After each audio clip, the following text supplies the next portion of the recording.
A very good morning to everyone. Hello everyone. Today for my presentation I'm going to talk about my experience with my Malaysian Studies class.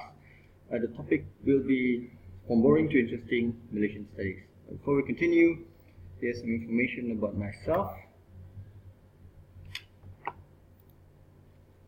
My name is Azizan bin Yatim. I am a lecturer at Center for Peer Studies for Sarawak campus. And I've been teaching for quite some time now, 9 years this year, and this sharing session is something that I have practiced for the last 2 semesters in my classes. Okay, now first off, let me start with the course. What is Malaysian Studies? Now, Malaysian Studies is a course that is a compulsory subject. It was with the MPW, under the MPW scheme, but now it has been put under the MPU course for international students and also for local students. We also have the Center for Peer Studies also have Introduction to Malaysian Studies, which follows the exact course but with a few minor modifications. Now, generally speaking, Malaysian Studies is about 2 things. The first one is about governance and the second one is about history. Now, talking about history, it's all about what happened from the prehistoric ages up until Malaysia gained its independence. And about governance, it's about how the government works, what is the system, the democracy system, the election, and the mechanics of the government, the Malaysian administrative system. So what this means is the students have only one reaction when they think about the subject, which can be summed up clearly in the picture here. Okay, the problem is, well, there you have it.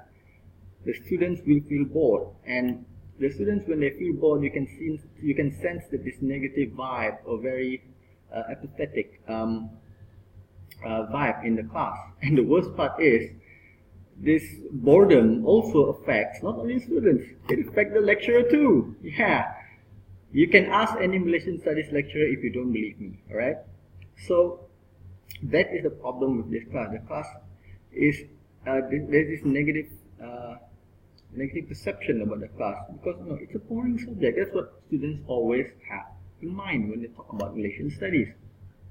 So my mission for the last 2 semesters is to make it interesting. So that is the problem that I try to overcome. So the solution that I propose can be summed up in this diagram here.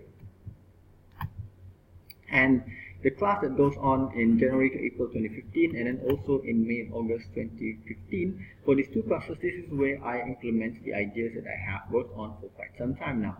And the solution can be summed up in the diagram here.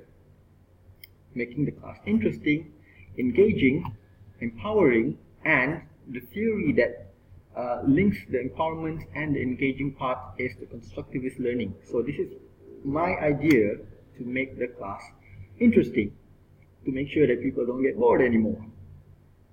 Okay, now, interesting. How do you make the class interesting? Well, yes, the teacher themselves have the biggest is the biggest variable for the class. However, to me, another way that you can see it is the design of the visual aids, most particularly the slides. So the first thing that I did in January was to redesign my whole class. I overhauled the whole thing. I scrapped everything. Okay, so my goal is to create visually pleasing slides. Make sure the slides are visually pleasing. And this is what I have before. And after the redesign, it turned to this. This is just for the cover. And then, for the notes, this is the typical PowerPoint slides, which is, well, yeah, it works. But then again, from all this, if you notice here, Plural Society, I change it to something simpler. There. Mix but not combined.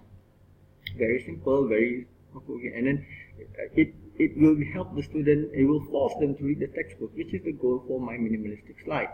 And another one that I use a lot of visuals. Like as an example, for this part here of the text, each group practice blah blah blah blah, I sum it up in this diagram. So, same thing, and this gives me freedom to talk. It It gives me the freedom to talk, it gives me the freedom to explain more, elaborate more. And then a few more examples. I use a lot more visuals to, excuse me, to tell a story, because students love stories and pictures are very, very awful. So my goal was to minimize the text in my slides. I try to limit it to below 15, sometimes below 10 words. Okay, so the interesting part, number one, you have to play with colors, you add more pictures for your slides, and you limit text, and most importantly, simplify. And for more examples, you can look at SlideShare for minimalistic design slides. Okay, the next part of the solution is the engagement part, the engaging. How do you engage students? Well, provide them with reactive activities. What I notice in the class, when I give my lectures, the students tend to be passive, but they are not passive, they are actually reactive. You give them the right activity, the class will come alive. Because with this generation Y students, that is what they need. Okay, so activities, I have two sort of activities. We have hands-on activities like discussion, like brainstorming and whatnot, and then we also use apps. Now for the apps, you guys are familiar with Mr. Lim Kok Kiong's training on the apps in action. So here are some of the apps that I use. I use Kahoot, Socrates, Powtoon, Padlet, Poplet, Minus. There are thousands of apps to use, but these are the ones that I prefer to use for my classes. And speaking of apps, in May I fiddled around with this idea of creating my own Malaysian Studies app, but just talking about one section, and just talking about one section of the course. And this is an example of some screenshots from the app. And for those of you who are interested, well, here's the link for you guys to download the apps. www.appnotch.com/apps/WYS6161. Yeah, it's a bit self-promoting myself, but then again, yeah. The project is still in beta stage. There are a lot more things that I need to improve, and it will go on as a pet project of mine. Okay, next, the activities goal should be to make sure the students from passive become reactive, and that's the biggest change that I did for my class. So the class now not only just includes lecture, it includes activities that are reactive, that are designed to make them reactive in class, right? Excuse me. The next part of the class is to empower the students. The slides were done to empower the lecturer, but the activities that I've designed, especially this particular assignment, is done to empower the students. Now, for the class, a lot of problems were seen when they learn about history. So what I did was I give them the power back. So empowerment is about giving the power and responsibility of learning back to the students. It's a change. The lecturers are no longer considered as the expert. We let the students become the expert. So I gave them an assignment, and the assignment is called my class session. And with this class session, the assignment, the students are given meaningful activities.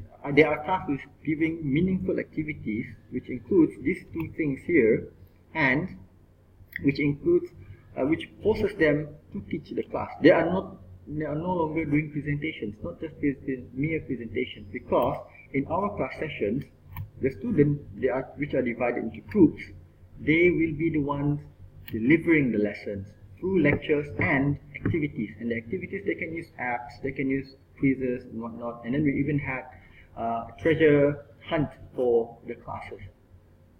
And then they will deliver the class lessons to the class. And guess where the lecturer sits in?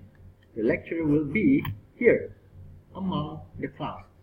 So if the students made some errors during the presentation, during the class sessions, the lecturer can give comments right after that. But this assignment here was given to give the students some feel of what teaching is like, and then to give them an experience of becoming the lecturer.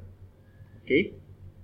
Now, by giving back the power and responsibility of learning, Hello, sir. the students will have to do the research, and at the same time, they will need to understand the topic materials. And by doing so, they will finally be able to create the lesson plan for their class session. So by the end of the day, once they reach these three stages, which is the higher order Bloom in the Bloom taxonomy, creating something, synthesizing something, they become the content expert. Okay, so Finally, the constructivist learning aspect is seen where the lecturer guides the student to become reactive, active, and construct their own knowledge in the class. So that's my goal for the classes.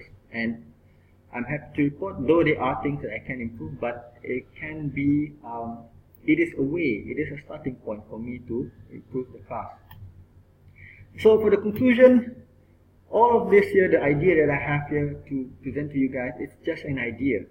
Because at the end of the day, right, the best tool of all in teaching, no matter what subject, is still you, the lecturer. So with that, I would like to end my presentation for today. Thank you for listening, ladies and gentlemen. May you have a great day ahead. Be safe, be well, and keep moving forward. And I hope to see you guys soon. Thank you very much.